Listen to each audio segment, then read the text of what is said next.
When I go into my studio every morning, I take time to listen to one of the psalms being read, and then I'm actually working on a series of paintings that would take me probably 15 years to complete, because I'm going through one psalm per month, fairly large canvas, painting that psalm and listening over and over to one psalm.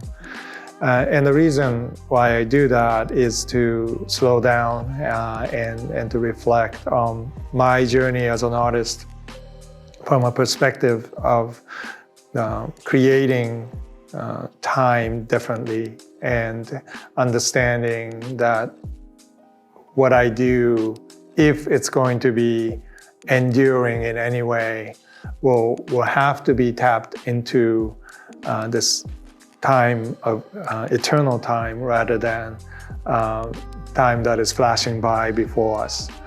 I do believe in some sense that when you make, you are creating time, that it is not just a moment that captures time like a film, but a good film expands time.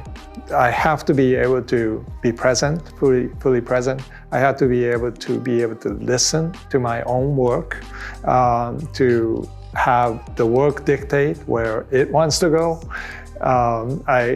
So I practice being able to, through the Psalms, being able to slow down, be fully present in my studio before I start painting.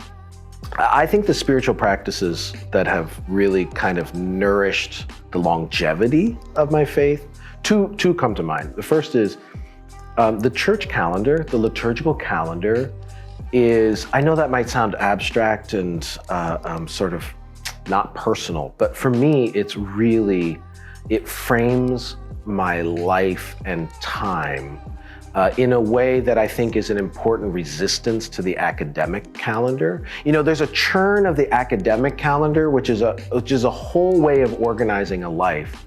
But the liturgical calendar calls me to live out time according to the life, death, burial, resurrection, and ascension of Jesus, and to keep re-inhabiting that story in the church calendar of Advent and Lent and Eastertide. I have found that incredibly framing for a life.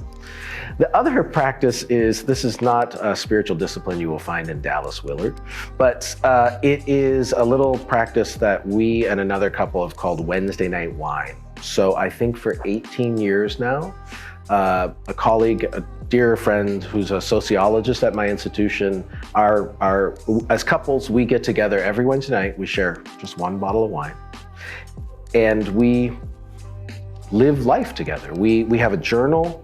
We have gone through incredible pain and loss together.